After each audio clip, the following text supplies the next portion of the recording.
Na rubu grada, u staroj i oronuloj zgradi s poluraspadnutim stubištem i neispravnim liftom, živjela je djevojka po imenu Lara. Imala je svega 23 godine, ali lice joj je već nosilo tragove života prepunog borbe. Bila je samohrana majka, s malenim sinom Davidom koji je tada imao jedva godinu dana. Oca djeteta nikada nije ni upoznala kako treba, nestao je kad je saznao da je trudna, ostavljajući je bez ikakvog objašnjenja. Lara nije imala roditelje. Odrasla je u sustavu domovi, hraniteljske obitelji i stalno preseljenje. No, unatoč svemu, imala je nešto posebno. Imala je srce veliko poput oceana. Nije imala novca, jedva je spajala kraj s krajem čisteći po uredima noću. A danju je brinula za Davida. No uvijek je bila spremna pomoći drugima. Često je znala dijeliti svoj zadnji sendvič s beskućnikom na stanici, iako sama nije znala kad će idući put moći kupiti sebi kruh. Jednog dana, dok je šetala s Davidom u starim kolicima koje je dobila od susjede, došla je do parka. Bio je to jedini park u tom dijelu grada gdje je mogla naći barem malo mira i prirode. Sjedila je na klupi, tiho mu pjevušila uspavanku, dok su ptice pjevale iznad njih, nedaleko od njih, skriven iza jednog drveta, sjedio je dječak. Bio je sam, sav zgužvan u sebe i tiho je plakao. Lara ga je promatrala nekoliko minuta, misleći da će možda doći netko po njega, no nije mogla izdržati.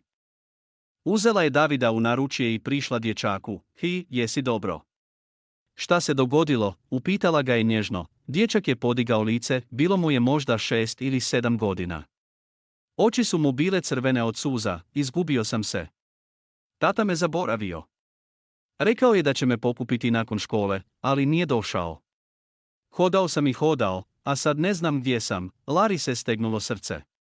Sjela je pokraj njega na travu, pažljivo kako ne bi probudila Davida. Kako se zoveš? Pitala ga je. Leo, ne brini, tu sam. Neću te ostaviti, obećajem. Nije imala telefon. Nije imala kredit. Imala je samo svoje ruke, svoju toplinu i svoj instinkt. Uzela je dječaka za ruku i zajedno su otišli do policijske postaje udaljene nekoliko blokova. Cijelim putem ga je tješila, pričala mu priče, smijali su se, iako je i ona osjećala strah.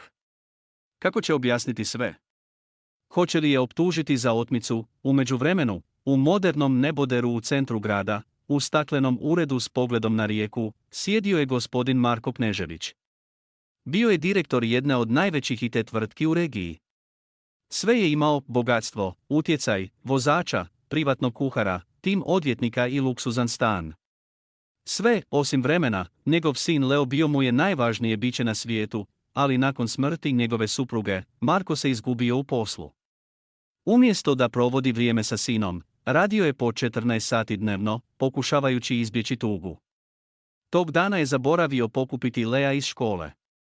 Kada mu je tajnica s izrazom panike ušla u ured i rekla da je policija pronašla Lea, srce mu je stalo. Kako pronašla?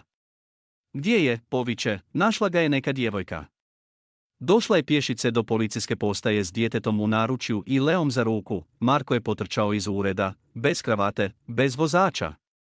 Uzeo je prvi taksi i otišao prema postaji. Kada je stigao, ugledao je prizor koji nikada neće zaboraviti. Lara je sjedila na klupi u hodniku, umorna, s podočnjacima. David je spavao na njenim prsima, a Leo se smijao dok joj je pokazivao neku igricu na svom satu. Kao da je to najprirodnija stvar na svijetu, Marko je stao. Promatrao ih. Ta djevojka nije je poznavao, ali iz nje zračilo nešto posebno. Snaga. Nježnost.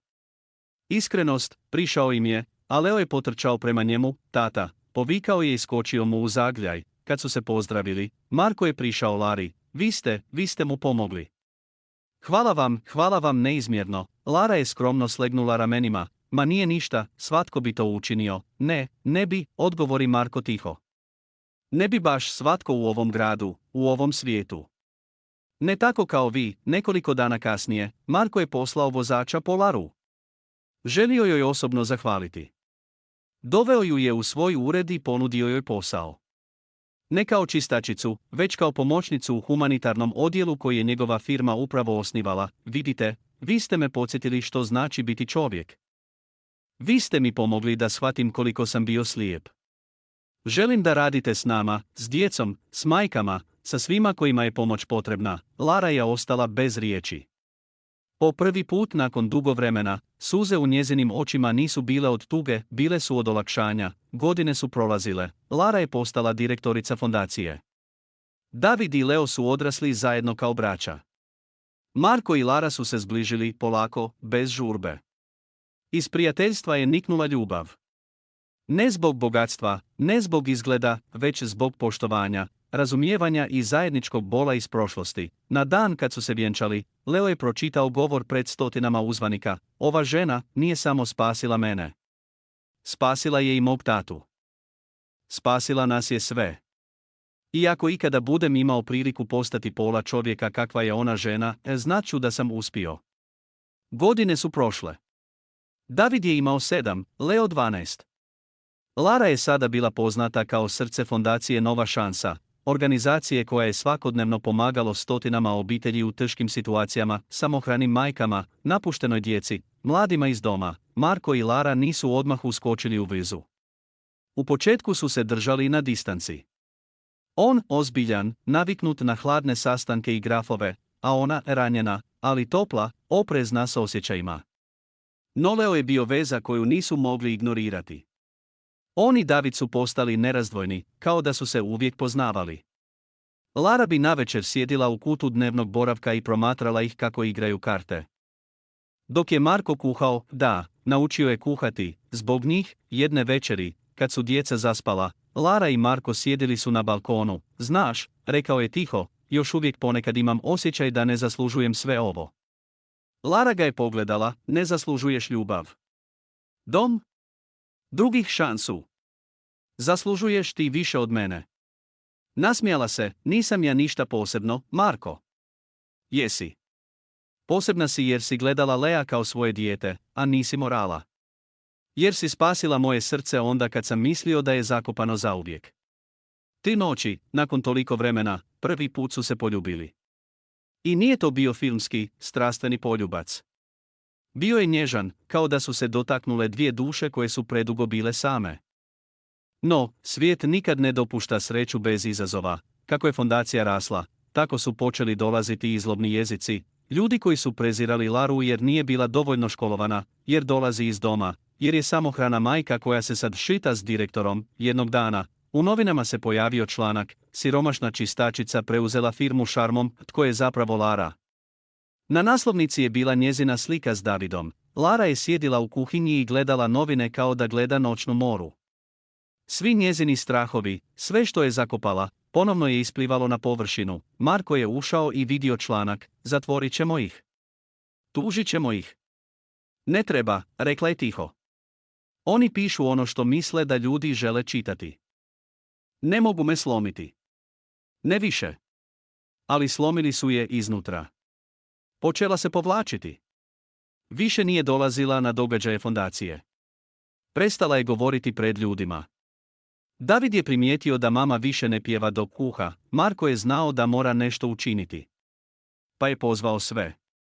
Sve ljude kojima je Lara ikada pomogla, majke kojima je platila lijekove, djecu kojima je osigurala školovanje, starce kojima je donijela grijanje u kuću usred zime. Na dan jednog velikog donatorskog skupa, kad Lara nije željela doći, u dvorani se pojavio ogroman ekran, jedan po jedan, ljudi su počeli pričati svoje priče. Zahvaljujući Lari, moj sin danas ide u školu. Ona je prva osoba koja me pogledala kao čovjeka. Ne kao smeće. Dala mi je snagu da izađem iz nasilne veze. Donijela mi je deku kad nitko nije htio ni pogledati prema meni. Kad se video završio, dvoranom je vladao muk. A onda su svi ustali i počeli pljeskati. Pljesak koji nije prestajao, Lara je stajala iza vrata, slomljena, sa suzama koje su joj tekle niz lice. Nije ni znala da Marko to sprema. Leo ju je pogledao, uzeo za ruku i odveo prema pozornici, stala je tamo, zbunjena, mokrih obraza, i šaptala, hvala. Hvala vam. I tu nije kraj, godinu dana kasnije, Lara i Marko su se vjenčali. Ali ne u luksuznom hotelu. Vjenčali su se u sirotištu u kojem je Lara odrasla, okruženi djecom, starim odgajateljicama, prijateljima koji su znali gdje je sve počelo. Umjesto cvijeća, djeca su crtala plakate. Umjesto skupih poklona, gosti su donirali školski pribor, i kad su Marko i Lara rekli da, Leo i David su stajali kraj njih, držeći se za ruke, nasmijani kao da čuvaju tajnu o svijetu u kojem ljubav pobjeđuje sve. U toj priči nije bilo prinčeva, nije bilo bajki. Samo dvoje ljudi koji su kroz bol, padove i tišinu pronašli ono što se ne može kupiti, dom. Nakon skromnog, ali čarobnog vjenčanja u sirotištu, činilo se da napokon dolazi razdoblje mira. Lara je blistala. Na sebi je nosila jednostavnu bijelu haljinu, a u kosi vijenac koji su djeca isplela od poljskog cvijeća. Marko je prvi put izgledao kao čovjek koji je pronašao ono što cijeli život traži. Ne više CEO, sada prvenstveno muž i otac, no, život nikad ne ostane jednostavan. Samo nekoliko mjeseci nakon vjenčanja, jednog jutra, dok je Lara spremala doručak, zazvonilo je na vratima. David je otvorio, a pred njim je stajao muškarac u kožnoj jakni, s pogledom koji je odmah zaledio zrak u sobi. Ti si? Pitao je David, tražim tvoju mamu. Zovem se Boris. Kad je Lara izašla u hodnik i ugledala ga, lice joj je probljedjelo. To je Davidov otac, izustila je nakon nekoliko sekundi tišine. Marko, koji je upravo silazio niz stepenice, zaustavio se. Pogledao je čovjeka ispred sebe, a onda Laru, u njezinim očima bila je čista panika. Ne od straha za sebe, već za sina. Boris je progovorio, znam da me mrziš. I zaslužujem to. Ali nisam znao. Nisam znao da si zadržala dijete. Bio sam izgubljen. Bio sam klinac koji je bježao od odgovornosti. Sad sam tu. Hoću upoznati svog sina. Tišina je trajala dugo. U zraku se osjećala tjeskoba. Marko je htio intervenirati, ali Lara je podigla ruku. Pogledala Borisa ravno u oči. David nije tvoje dijete. On je dijete koje si ostavio bez ikakve poruke, bez objašnjenja, bez podrške. Nisam mu nikada govorila loše o tebi. Ali nisam mu ni pričala bajke. Ako misliš da ćeš sad doći i biti otac jer si se sjetio, prekasno je. Boris je progutao knedlu, znam. Ali mogu li barem pričati s njim? Samo 5 minuta. Lara je dugo šutjela. A onda tiho rekla, može. Ali samo dok je Marko tu. Jer on je osoba koju David naziva tata. Taj razgovor u dnevnoj sobi bio je kratak, ali potresan. Boris je pokušao objasniti tko je bio, gdje je bio, i da sada želi biti bolji čovjek. David ga je gledao znatiželjno, ali i s dozom opreza. Na kraju je samo rekao, znaš, ja već imam tatu. On je možda moj očuh, ali je tata svakog dana mog života. Boris je shvatio poruku. Ustao je, zahvalio se i otišao. Lara je plakala te večeri, ne zato što je još uvijek imala osjećaje prema Borisu, već zato što je osjetila teret prošlosti koji je ponovno ušao u njezin dom. Marko ju je samo zagrlio i šapnuo. Prošlost može popucati, ali nikad neće ući dok god se mi držimo zajedno. Godina kasnije, Lara i Marko su odlučili posvojiti djevojčicu iz doma u kojem je Lara odrasla. Zvala se Mia, imala je 4 godine i nikada nije imala pravi dom. Kad ju je Lara prvi put uzela u naručje, djevojčica se nije htjela pustiti. Samo je šaptala, molim te, nemoj me vratiti. Nisu je vratili. Postala je dio obitelji, David i Leo su je čuvali kao vlastitu sestru. U kući se ponovno čuo dječji smijeh. Lara je napokon imala ono što nikad nije imala, obitelj. Potpunu. Iskrenu. Izgrađenu ne na krvi, već na ljubavi. Jednog dana, dok su svi sjedili u dnevnom boravku, Leo je pitao, mama, znaš što? Znaš kad si pomogla meni u onom parku? Kad sam bio mali i izgubljen. Lara se nasmiješila, naravno da znam. Taj dan je promijenio sve. Leo ju je pogledao ozbiljno, ja sad želim biti takva osoba. Kad odrastem, hoću pomagati drugima. Kao ti. U tom trenutku, Lara se okrenula prema Marku. Oči su joj bile pune suza, jesmo uspjeli? Upitala ga je tiho, Marko je sjeo kraj nje, zagrlio je i odgovorio, ne samo da smo uspjeli. Stvorili smo svijet kakav smo oboje sanjali, iako nitko nije vjerovao da možemo. I dok su vani padale prve pahulje snijega, u toj kući, na rubu grada, nije bilo luksuza ni sjaja. Bilo je smijeha, suza, zagrljaja i topline koja se ne može kupiti. Topline koja se zove obitelj. Prošlo je 10 godina, Leo je imao 22, David 19. Mia je već bila tinejdžerica, buntovna i osjetljiva, baš kao što je Lara nekoć bila. A Lara i Marko? Stariji, mudriji, ali još uvijek jednako zaljubljeni kao prvog dana. Njihova kuća postala je utočište mnogima, ne samo njihovu posvojenom djetetu, već i mladima bez doma, izgubljenima u sustavu, onima koji su samo tražili nekoga tko će ih saslušati. Ali onda je došao trenutak kada je Leo odlučio nešto što je sve iznenadilo, rekao je da napušta fondaciju i odlazi u inozemstvo, raditi za veliku tehnološku kompaniju u Nizozemskoj. Ali Leo, rekla je Lara te večeri. Dok su sjedili za stolom, mi smo gradili ovu misiju zajedno. Leo je sjeo kraj nje, pogleda spuštena, znam, mama. Ali, osjećam da moram naći svoj put. Možda se jednog dana vratim i stvorim nešto još veće. Ne bježim od onoga što si me naučila. Samo, idem vidjeti tko sam bez toga. Marko je stisnuo Leovu ruku, to je u redu, sine. Ponosni smo na tebe. Ljubav nije lanac. Ljubav je vjetar pod krilima. David je, s druge strane, ostao. Uvijek više nalik Lari nego Marku, srčan, emotivan, ali čisto zbunjen. Upisao je socijalni rad, volontirao u domovima i skloništima.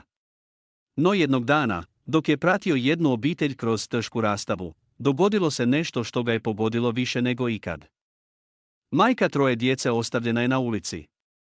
Institucije su bile spore, pomoć nikakva.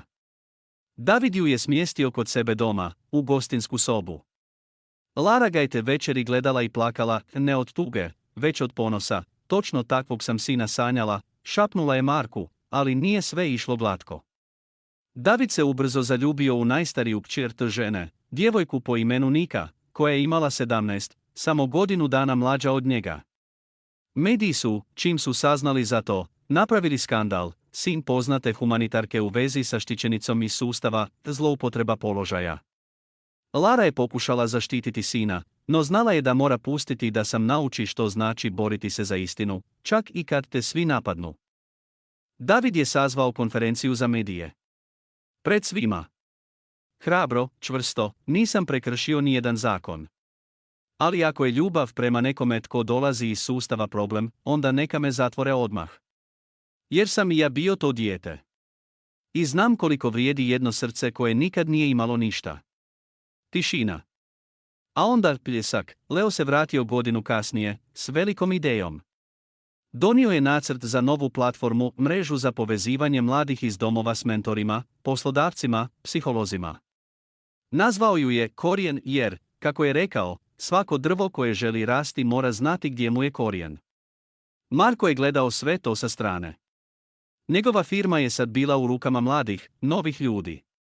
Nije mu više bilo važno gdje je u Forbesu. Sjedio je na terasi sa svojim bilježnicama, crtao planove za novi vrt, a Mia mu je čitala poeziju. Lara je i dalje obilazila domove. Ali sada su joj se djeca pridruživala. Odrasli. Svoji. Ali s istom svjetlosti u očima koju je nekad ona nosila kad je spasila jednog uplakanog dječaka u parku. Jedne večeri, svi su se okupili: Leo, David, Nika, Mia, pa čak i Boris, Davidav biološki otac, koji je sada bio trijezan, volonter u centru za beskućnike. Lara je gledala tu sliku obitelj kakvu nije mogla ni zamisliti kad je bila sama s bebom na rukama i praznim džepom. Marko joj je šapnuo: sjećaš se kad si mi rekla da nisi ništa posebno? Lara se nasmijala: zapravo. Više se i ne sjećam te žene. Zato što si postala ono što si oduvijek bila. Svjetionik. Za sve nas. I dok je večer mirno padala, a Mia svirala gitaru pod svjetlom svijeća, Lara je znala da ova priča možda nema kraj, jer će živjeti u svakom djetetu kojemu su pružili ruku, a sve je počelo s jednom uplakanom dječakom u parku. I jednom djevojkom s bebom. Koja nije prošla kraj, već je stala i promijenila svijet. Godine su prošle. Lara i Marko su sada bili u mirovini. Njihova kuća, i dalje ista, bila je puna sjećanja, fotografija, crteža, uspomena. Svaki kutak imao je priču. Na zidovima su visile slike svih kojima su pomogli. U vrtu su rasla stabla koja je David sadio s Markom još kao dječak. Leo je sada vodio globalnu mrežu Korijen, prisutnu u više od 20 zemalja. David i Nika su se vjenčali, radili u centru za krizne obitelji. Imali su 2 djece.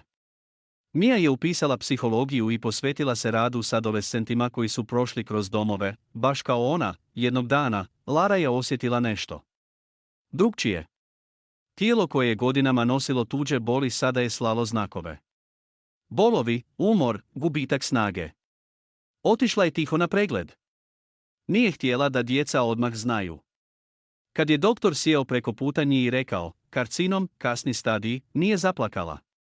Samo je tiho pitala, koliko? Možda pola godine, ako terapija ne uspije. U povratku kući, gledala je kroz prozor tramvaja. Na ulici je vidjela djevojku s bebom. Promatrala ju je dugo. Suze su joj krenule same. Vidjela je sebe, kad je stigla kući, Marko je odmah znao. Nisu bile potrebne riječi. Samo jedan pogled, zagrlio ju je. Oboje su šutjeli. Dugo. Rekla je djeci tek nekoliko dana kasnije. Nitko nije mogao vjerovati. Mia je potrčala u sobu i tresla se od plača. David je šutio, stisnutih vilica. Leo je odmah kupio kartu iz Berlina i došao kući. U danima koji su slijedili, kuća se pretvorila u svetište. Svaki trenutak je bio dragocjen. Lara je htjela pričati, prisjećati se, zapisivati sve što je znala. Nije željela da joj život završi tišinom. Napisala je pisma svakom od djece. Unucima, pa čak i Marku. Za dane kad nje više ne bude, rekla je Mii, ti si bila moje zrcalo. Kad sam prvi put vidjela tvoj pogled, znala sam da te neću ostaviti. Jer netko jednom nije ostavio mene. Rekla je Leu, tvoje ideje su letjele dalje nego što sam ja ikad mogla. Tvoje ruke su sad moje krilo. Davidu je šapnula, ti si moje srce. Jer si me naučio da ljubav nije ono što damo, nego što ostavimo kad nas više nema. Na prvi dan proljeća, kad su se trešnje počele buditi, Lara je mirno zaspala. U naručju Marka. Bez bolnice, bez aparata. Kod kuće. Okružena svime što je voljela, u dvorištu su ptice pjevale, u trenutku kad je izdahnula, Mia je tiho rekla. Nešto je upravo izašlo iz nas, a ostalo zauvijek. Pokopali su Laru pod stablom koje su zasadili ona i Marko nakon vjenčanja. Na kamenu nije pisalo pokoj joj vječni, nego ona nije prošla pokraj boli, već je zastala. I zato ćemo zauvijek koračati njezinim tragom. Godine kasnije, Leo je držao govor na velikoj međunarodnoj konferenciji za ljudska prava. Na kraju je podignuo sliku, Lara, u parku, s bebom u naručju, dok pruža ruku malom dječaku. Rekao je, ova žena nije bila slavna. Nije bila bogata. Ali promijenila je više života nego većina svjetskih lidera. Bila je moja majka. I danas vam govorim ne kao direktor, već kao dječak kojem je jednom prišla i rekla, ne boj se. Ovdje si siguran, to su riječi koje mijenjaju svijet. I zato, danas ih kažem vama, ne bojte se. Ovdje ste sigurni. Na zidu u kući, David je jednog dana pričao unucima, vidite ovu sliku. To je dan kad je sve počelo. Mama s bebom i jedan uplakani dječak u parku, da je prošla pored njega, mi danas ne bismo postojali. A Mia je dodala, zato ni vi nemojte prolaziti pokraj onih koji plaču. Jer možda, samo možda, netko vas upravo gleda. I taj netko može promijeniti cijeli svijet. 20 godina kasnije, na istom onom mjestu gdje je Lara prvi put srela Lea, sada stoji njezina unuka, Ana. Ima 17 godina. U ruci drži staru fotografiju ona, kao dijete, sjedi Lari u krilu. U drugoj ruci, bilježnicu u kožnim koricama, prepunu Larinih rukom pisanih pisama i misli, sjeda na istu klupu. Gleda igralište. Vjetar nosi lišće. Dvoje male djece igra se u pijesku, pored njih sjeda mladić, Tahir, sin migranata. Došao je u dom kad mu je bilo 6 godina. Ana ga zna cijeli život. On ne zna ništa o svojoj prošlosti, ni zemlju, ni jezik svojih roditelja, ni pravo ime. Znaš, kaže Ana, tiho, moja baka bi ti rekla da tvoje korijene ne nosiš u imenu, nego u srcu. Tahir je pogleda, ako je tvoja baka bila tako mudra. Zašto je više nema? Ana se nasmije, nema je u tijelu. Ali vidiš onaj centar tamo. Dom Lara, svi misle da je ime. Ali za mene je to rečenica. Dom. Je Lara. Tišina, Tahir ju gleda, drugačije nego prije, a ti? Tko si ti, Ana? Zatvara bilježnicu i kaže, ja sam samo djevojka s pričom. I spremna sam je nastaviti. U međuvremenu, Leo i David sada su stariji. Sjede u Markovoj staroj fotelji, koju su preselili u fondaciju. Mija je profesorica na fakultetu, predaje psihologiju traume, David se nasmije kad primi poziv, Ana je upravo pokrenula prvi podcast mladih iz domova. Prva epizoda, kako je jedna djevojka s bebom promijenila svijet. Leo sjedi kraj njega i tiho kaže, znaš. Mislio sam da će svijet zaboraviti Laru. Ali onda sam shvatio, nije stvar u tome da nas svi pamte. Stvar je u tome da netko osjeti što smo bili. David klimne, a Lara nije bila zvijezda. Bila je sunce. Zato svijet još uvijek svijetli. Kraj, ne, jer svaki put kad netko zastane pored tuđe boli, priča se nastavlja, i zato ti koji ovo slušaš, ako vidiš nekoga uplakanog u parku. Ne okreni glavu, možda tvoj pogled bude početak nečijeg zauvijek, vrijeme je učinilo svoje, Marko je preminuo tiho, nekoliko godina nakon Lar. Pokopan je uz nju, pod istim stablom, u vrtu koji je nekad sam gradio, ali njihova kuća više nije samo dom. Postala je muzej dobrote. U svakoj prostoriji nalaze se predmeti koje su ljudi donirali, uz bilješke, ovo mi je spasilo život. Zahvaljujući njoj, sad sam učitelj. Kad me nitko nije vidio, ona je stala. Ana, sada odrasla, više nije samo glas na podcastu. Ona je osnivačica međunarodne inicijative Jedan trenutak za zauvijek, platforme koja potiče djecu i mlade da pomognu neznancima, zabilježe taj trenutak i prenesu ga dalje. Globalno je priznanje stiglo, ali nju to nije promijenilo. I dalje svaki dan dođe na istu klupu u parku, gdje sve počinje, Tahir, sada njezin suprug, radi s izbjegličkom djecom. Usvojili su dvoje male djece bez papira, bez identiteta. Nazvali su ih po Larinoj baki i Markovom ocu, Nada i Dušan. Jednog dana, na svjetskom samitu u Ženevi, UN objavljuje novu inicijativu za obrazovanje o empatiji. Ana drži govor pred svjetskim liderima. Na ekranu iza nje, slika, djevojka s bebom, koja drži uplakanog dječaka, i tekst, ne moraš imati sve da bi dao najviše. Ana kaže, moja baka nije imala plan za svijet. Imala je srce. I nije prošla pokraj boli, danas, zbog nje, milijuni djece imaju drugu priliku. Ne zbog novca. Ne zbog zakona.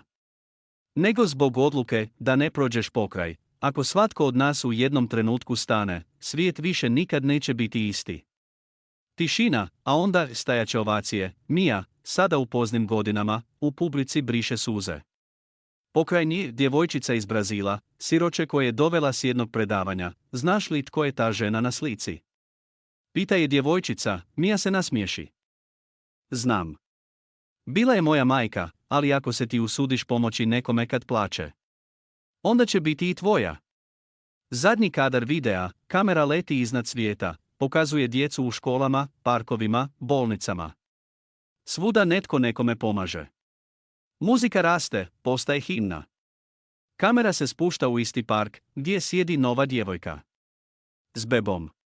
Pored nje, dječak plače, djevojka ga upita, jesi dobro, dušo?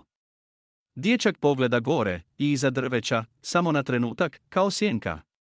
Vidi se silita Lar, i nestaje u svjetlosti. 5 desetljeća nakon što je Lara prvi put sjela na onu staru klupu, mjesto je postalo gotovo sveto, nema spomenika, nema kamere, nema nikakve oznake, samo klupa. I park. Ali ljudi dolaze iz Japana, iz Kenije, iz Švedske, iz Perua. Ne traže ništa, samo sjednu.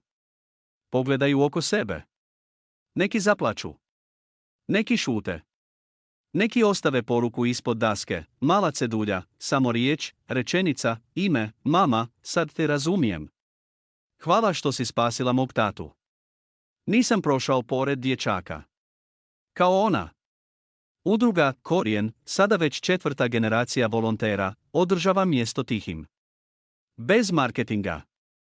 Bez oznaka na Google kartama, kažu, tko treba doći, doći će, jednog jesenskog dana, na klupu sjeda dječak. Ima 10 godina, duga crna kosa. Oči koje su vidjele previše za svoje godine, na nogama stari tenisice. Izgužvani ruksak, do njega dolazi stariji čovjek. Bijela kosa. Štap. Lagano drhti, to je Leo. Sad već u 90-ima, gleda dječaka i pita, čekaš nekoga? Dječak slegne ramenima, samo sam. Tu.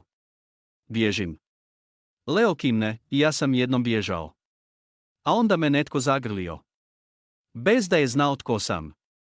Dječak ga pogleda, tiho, ti si onaj s videa. Leo se nasmije, blag osmijeh koji nosi pola stoljeća iskustva, ne, dijete. Ja sam onaj koji je imao sreću da ga je jedna nepoznata žena vidjela. Dječak skine ruksak, izvadi bilježnicu i pokaže crtež, žena s bebom i dječak u suzama, učiteljica mi je pričala. Crtao sam je svaki dan. Zato sam došao. Da znam je li stvarna. Leo ga pogleda, u očima mu se stvori suza. Nije bila savršena. Imala je svoje strahove. Ali znaš što? Nije prošla pored.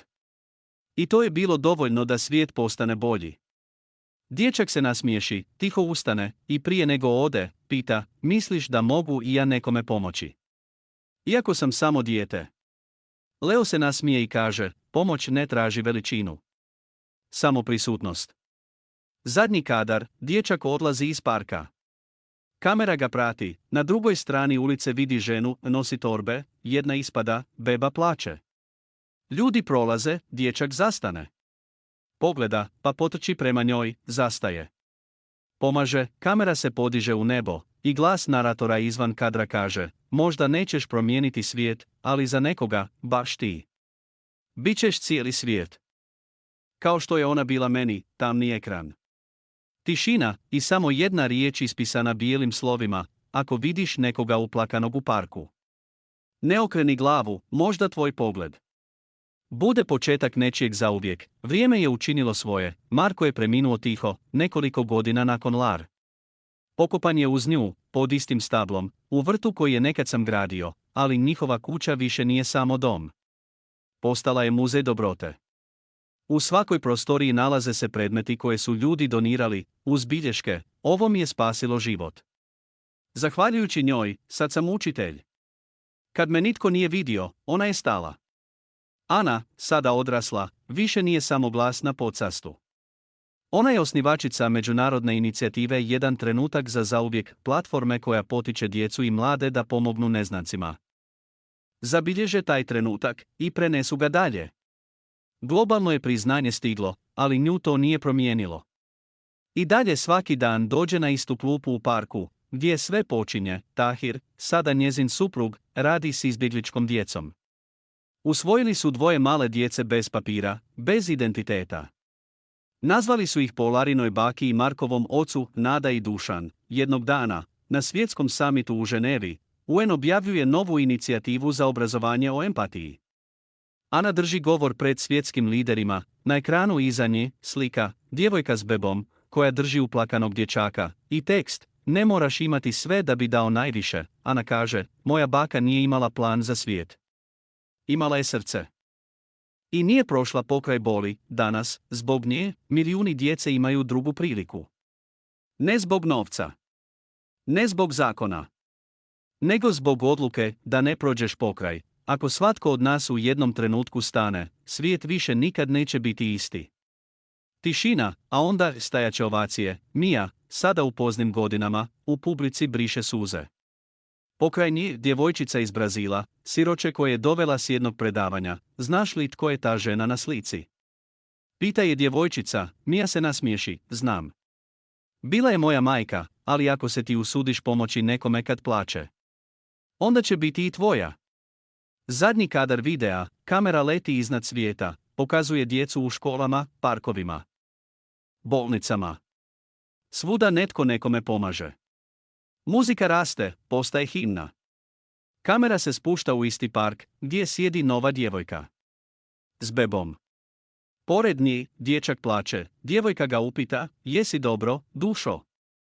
Dječak pogleda gore, i iza drveća, samo na trenutak, kao sjenka. Vidi se silita Lar, i nestaje u svjetlosti.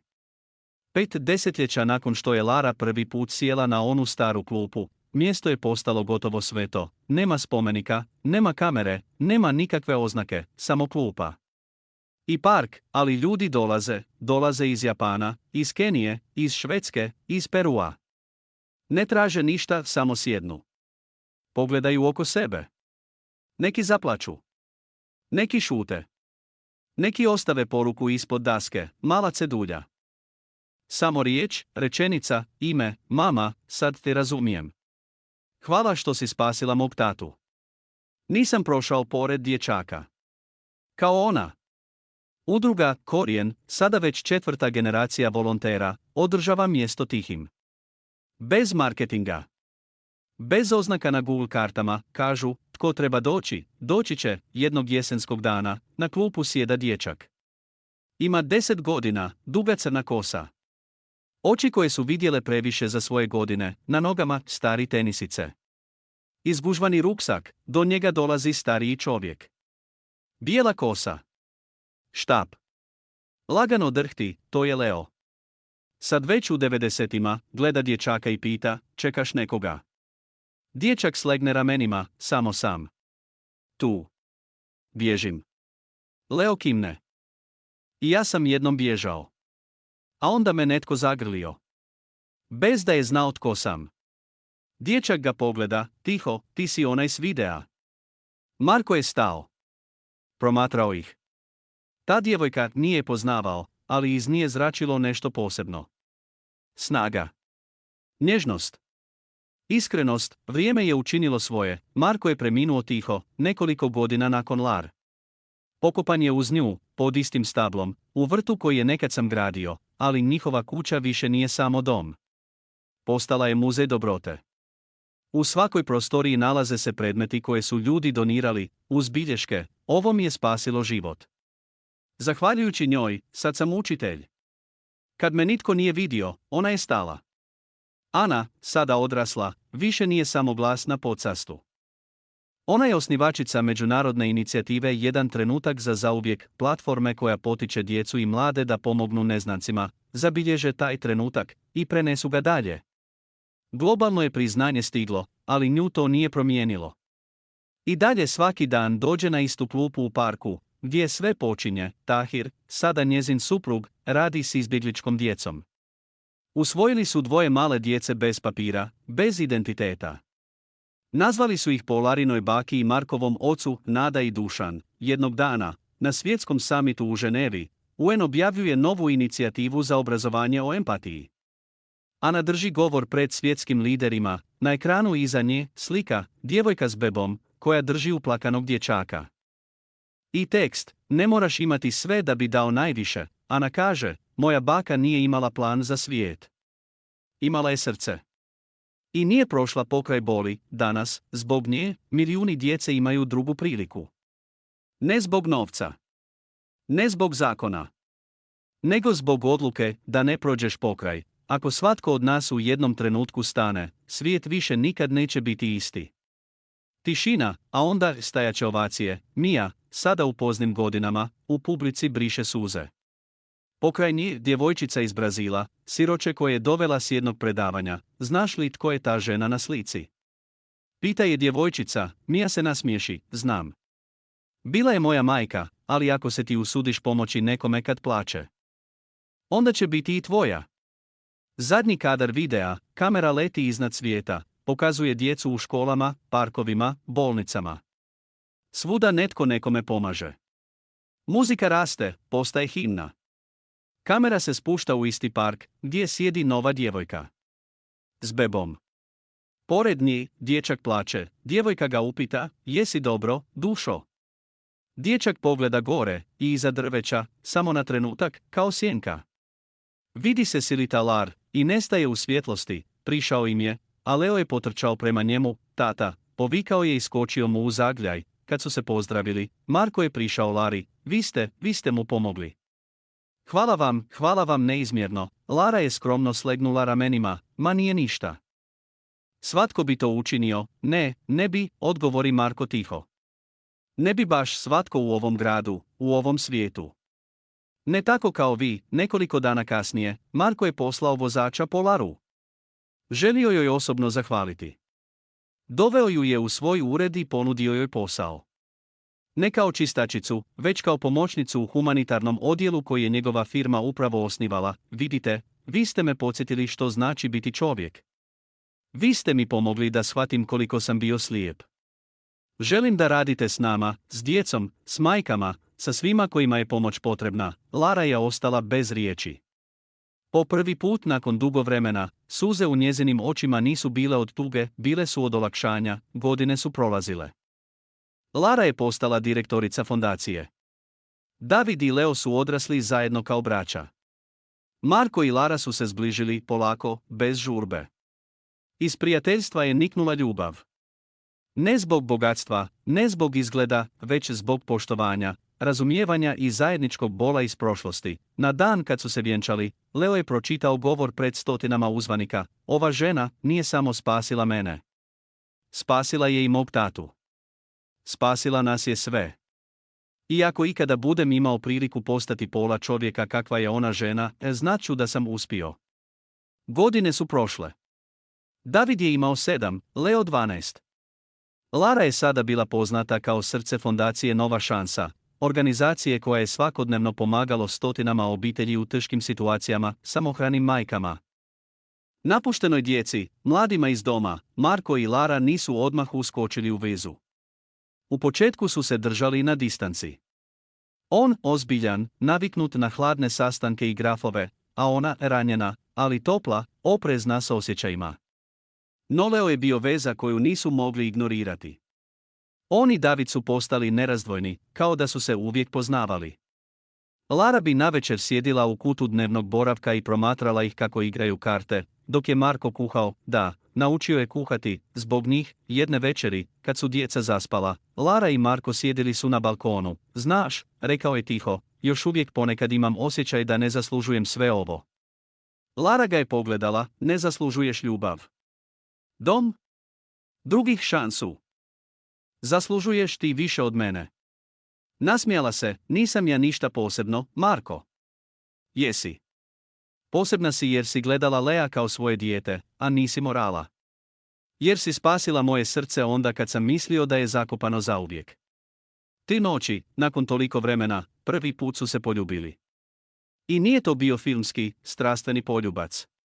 Bio je nježan, kao da su se dotaknule dvije duše koje su predugo bile same, no, svijet nikad ne dopušta sreću bez izazova. Kako je fondacija rasla, tako su počeli dolaziti izlobni jezici, ljudi koji su prezirali Laru jer nije bila dovoljno školovana, jer dolazi iz doma, jer je samohrana majka koja se sad šita s direktorom. Jednog dana, u novinama se pojavio članak.